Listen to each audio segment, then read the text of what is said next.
Now a great sign appeared in heaven, a woman clothed with the sun, with the moon under her feet, and on her head a garland of 12 stars.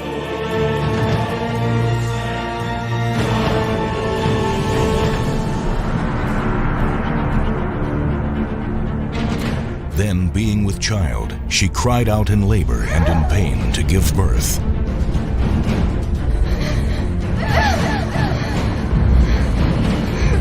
And another sign appeared in heaven. Behold, a great fiery red dragon. And the dragon stood before the woman who was ready to give birth, to devour her child as soon as it was born.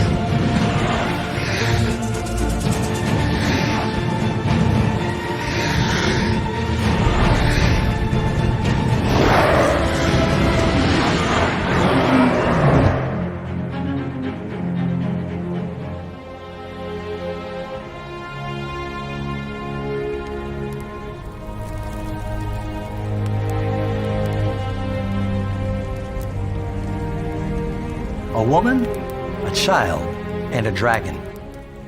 At first glance, this might sound like the ingredients for a frightening fairy tale.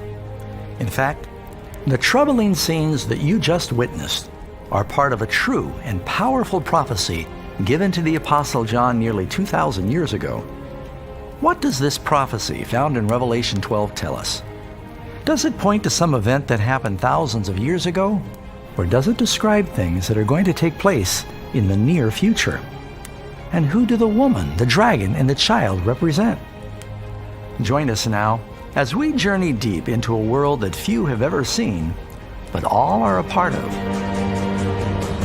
Revelation, the Bride, the Beast, and Babylon.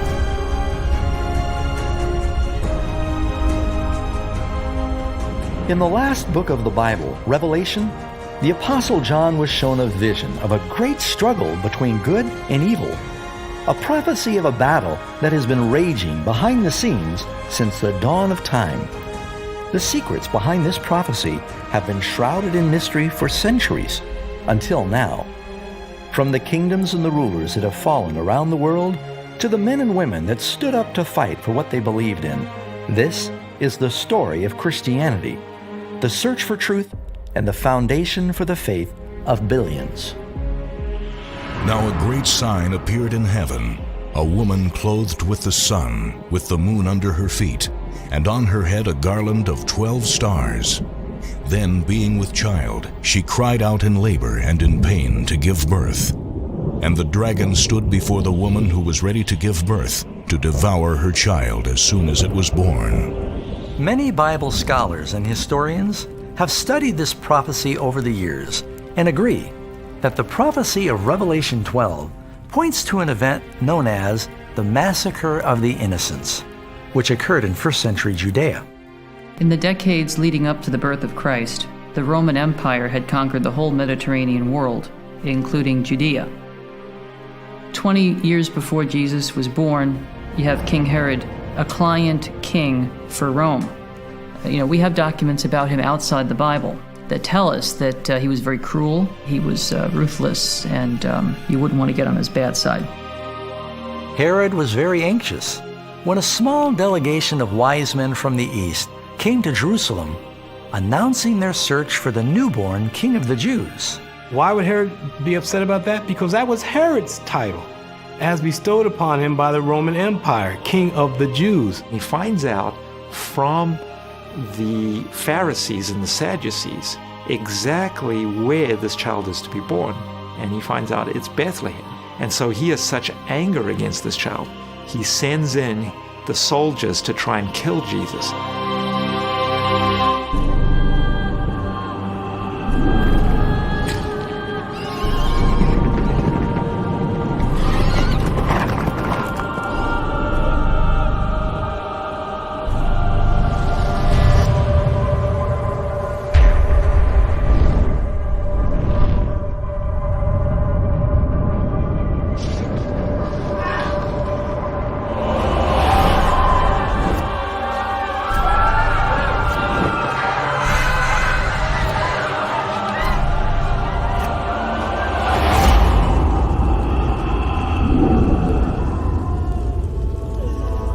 The Bible tells us this barbaric act was inspired by more than just the tyrannical jealousy of an old king.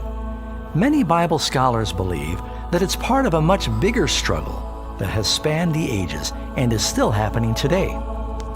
To uncover the secrets of this prophecy, we're going to first need to identify the main characters: the woman, the child, and the dragon. Let's take a closer look at the woman. We know that she's a symbol of someone or something. Does the Bible tell us what this woman represents? Husbands, love your wives, just as Christ loved the church and gave himself for her. Very clearly, a woman in Scripture represents the church. You have a woman as representative of God's people. We see this in the Old Testament, we see it in the New Testament. Jesus comes from the people of Israel, and then the church grows up as something that Jesus develops. Most importantly, this woman is about to give birth to a special male child. Who is the child? We have a couple of indications. One, he rules with a rod of iron over the nations. That's a reference to the Old Testament, where clearly God is the one ruling over the nations with a rod of iron. And then he says he's caught up into heaven. So these two indications pretty definitively tell us that this is Jesus. Now let's consider the arch villain in this important prophecy, the dragon. And another sign appeared in heaven. Behold, a great fiery red dragon. I wish I could just give you a fanciful theory here, but the Bible tells us who the dragon is. The dragon is the devil. So the great dragon was cast out, that serpent of old, called the devil and Satan, who deceives the whole world. He was cast to the earth, and his angels were cast out with him. What we see here in the first part of Revelation 12 is a symbolic portrayal of the age-old conflict between Christ and Satan. All through the life and ministry of Christ, Satan tried to disrupt Jesus' plans to provide salvation for humanity. But he was wounded for our transgressions. He was bruised for our iniquities. The chastisement for our peace was upon him, and by his stripes we are healed. They tried to silence him. They tortured him to death publicly. But Satan's scheme to derail the plan of salvation was utterly shattered when Jesus rose from the dead. And her child was caught up to God and his throne. With the Son of God now physically beyond his reach, the devil directed all of his fury at the followers of Jesus, the new Christians. He did much of this through the cruel power of imperial Rome. Now when the dragon saw that he had been cast to the earth, he persecuted the woman who gave birth to the male child. Christianity was a struggling, small, persecuted minority that didn't have official status in the Roman Empire, and there were a series of persecutions, some of which were quite severe. One of the roles of religion in the Roman Empire was to ensure the well-being of the state. The idea was if the gods were worshipped properly, then they would favor the empire, and if they were worshipped improperly, then they would, bad things would happen to the empire as a result of divine wrath.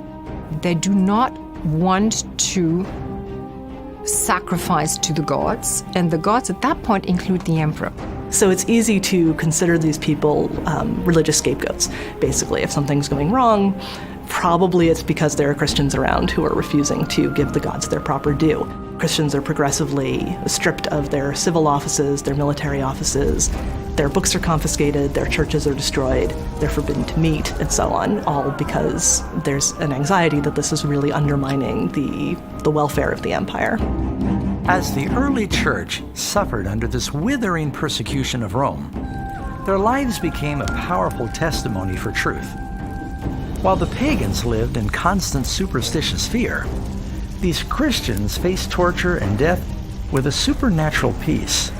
Basically, what Nero did was he fed them to the lions. He had them tied to pillars. He put pitch on them, and then he set them on fire as human torches so they could have the festivities continue on into the night.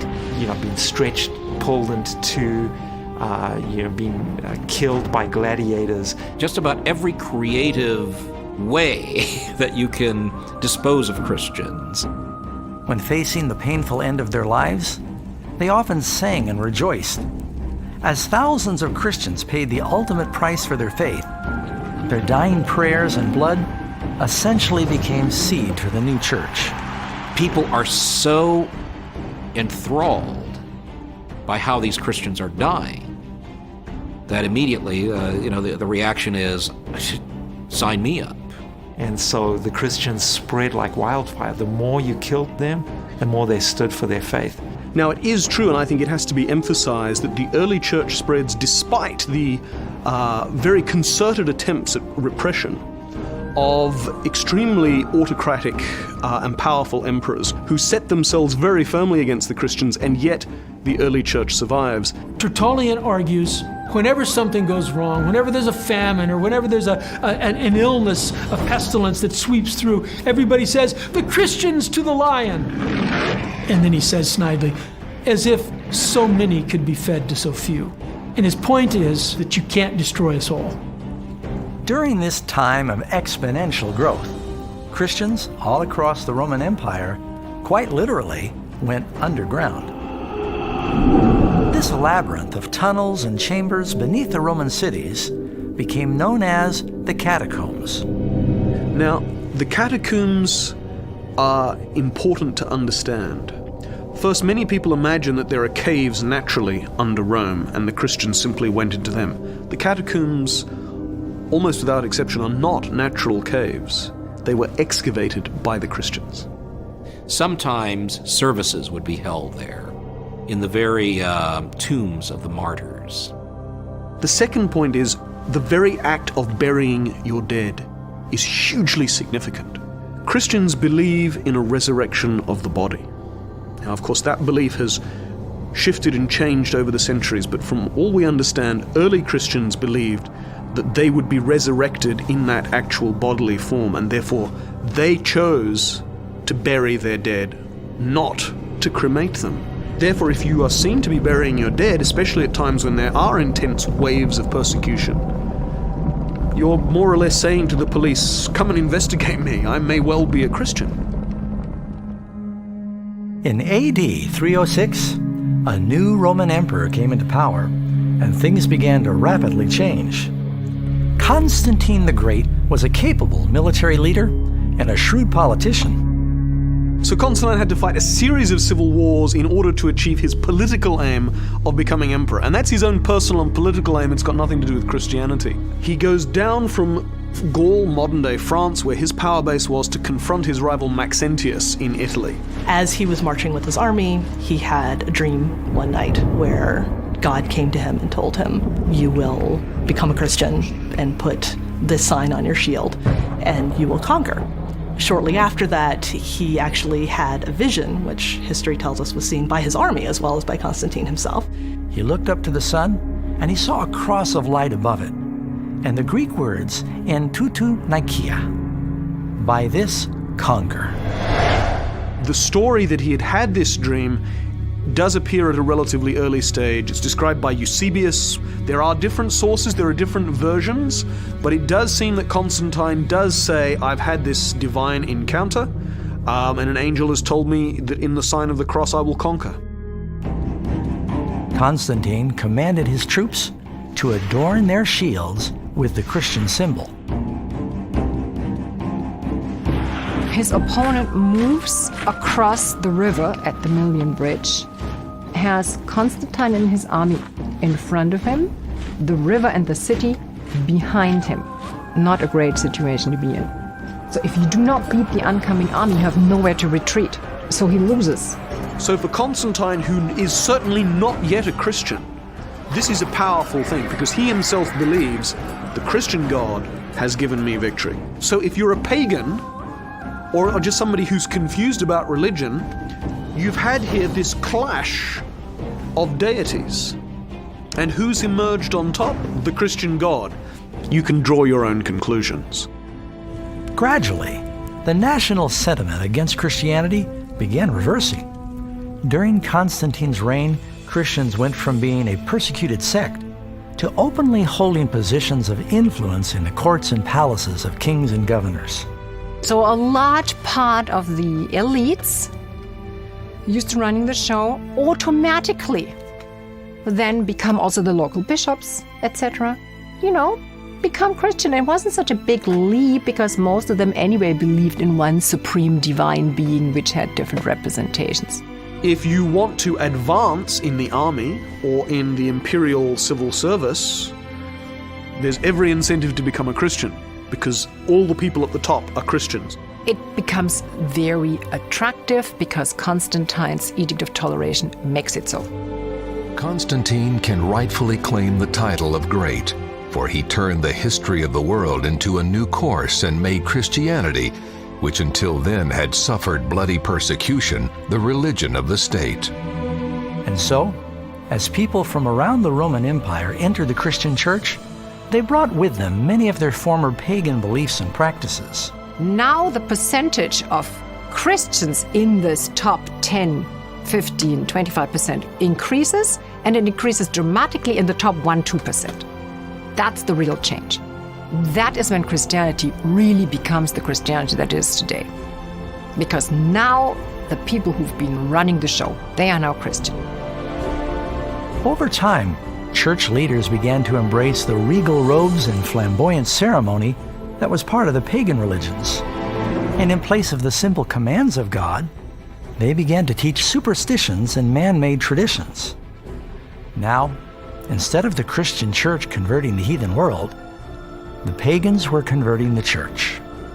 There's a train coming out of the first century represented by the documents we have in the New Testament that demonstrate kind of the shape of the church there, going into this long dark tunnel of the 2nd through 4th centuries, and then coming out in the 4th century of this long dark tunnel. And the train of the church that comes out is so different than the train of the church that goes in. You say, what happened? In AD 391, by the order of Emperor Theodosius I, Christianity became the official state religion of Rome. Worship at pagan temples was outlawed, and all other religious practices ceased. You're trying to Christianize an empire. You're trying to Christianize a pagan culture. The old basilicas were basically pagan temples. Put a cross over it. Put in paintings of biblical scenes, biblical heroes and saints and martyrs. So Christians actually deliberately at times and purposefully, as a strategy, take pagan not only places but rituals or ideas, and as they think, subvert them to advance the cause of, spreading Christianity. What we don't know is the extent to which they think this through and say, well, at what point is it legitimate to do this, and at what point do we perhaps begin to be taking on other ideas? The speed with which the early church tobogganed into apostasy will take your breath away. As millions of pagans hastily joined the church, they were naturally reluctant to dispose of their idol treasures. The Romans and the Greeks were so used to being surrounded by symbols of their deities. They began doing the same thing with Christianity.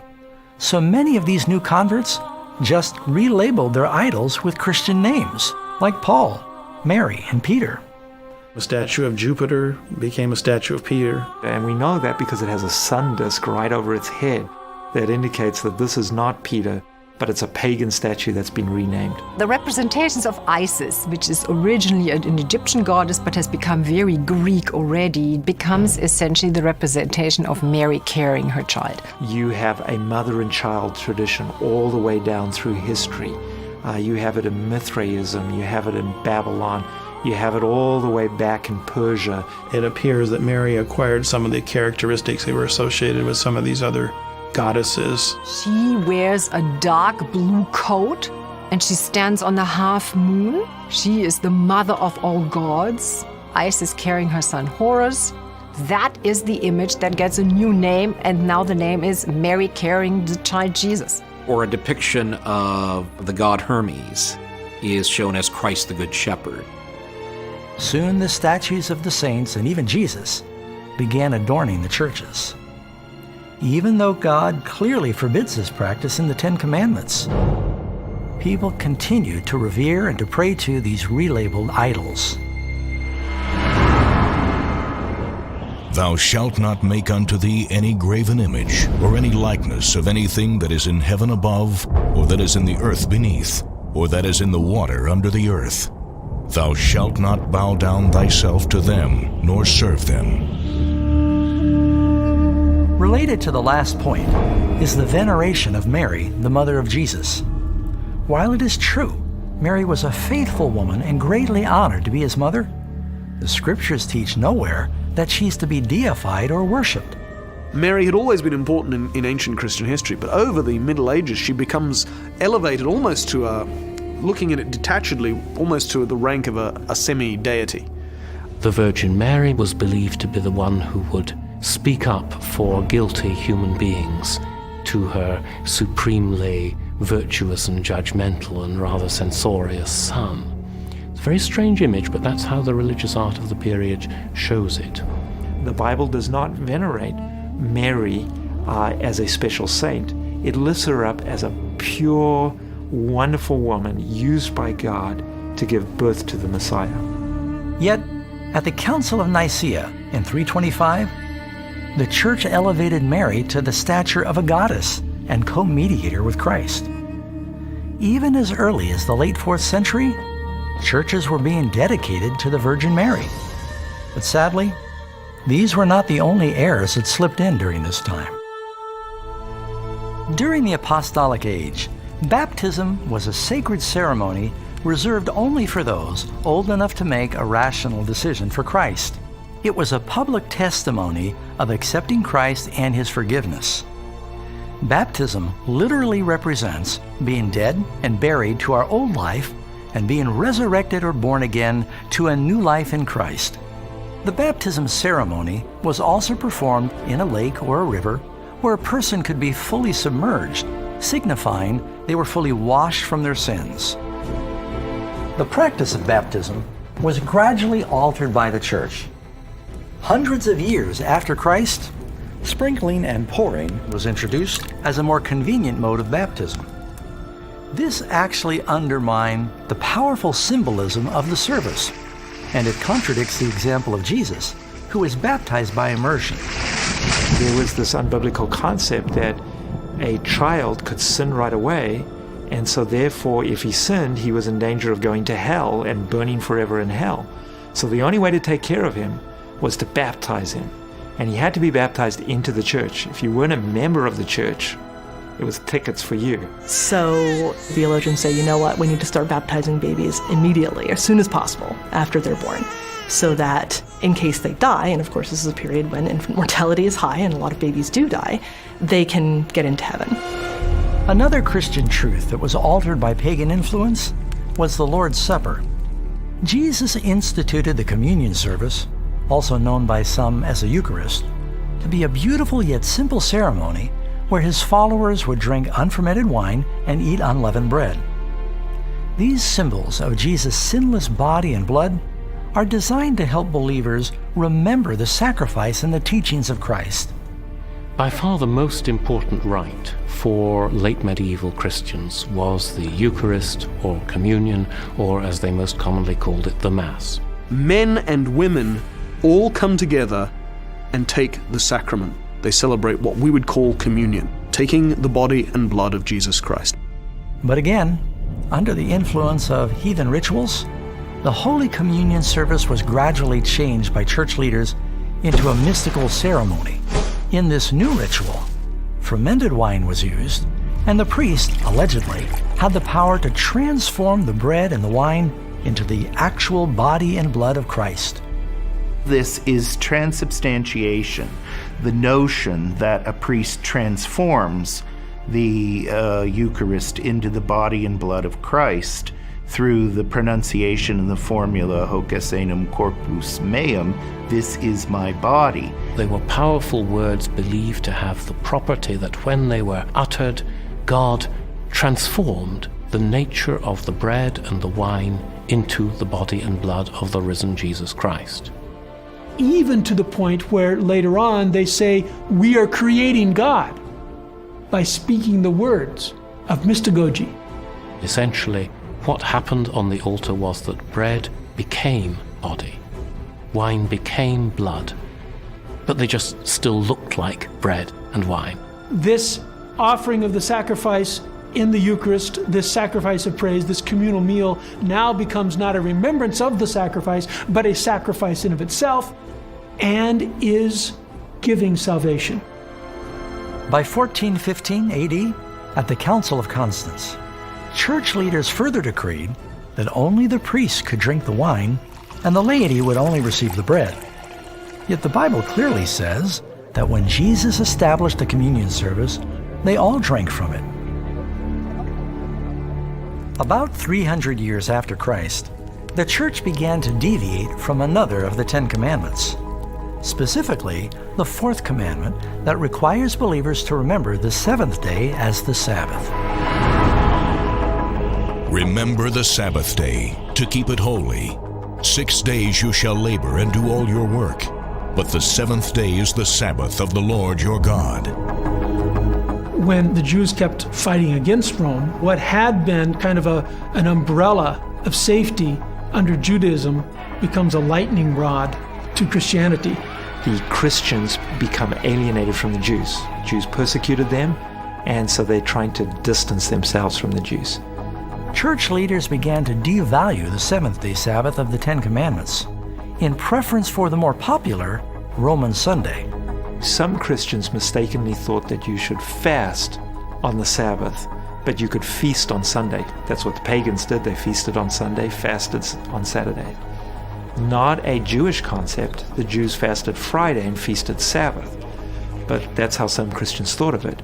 So if you're fasting on one day and you're feasting on the next, you can guess which day becomes the more popular day. And Christ is resurrected on a Sunday, and there's a very natural tendency, therefore, to mark that and celebrate that. There's a third reason, and that is the influence of sun worship that creeps into the church.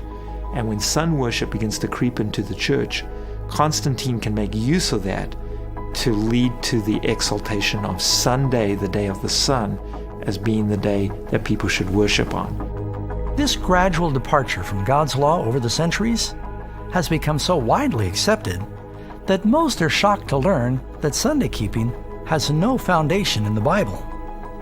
In AD 313, Constantine published the Edict of Milan, establishing Sunday as a day of rest.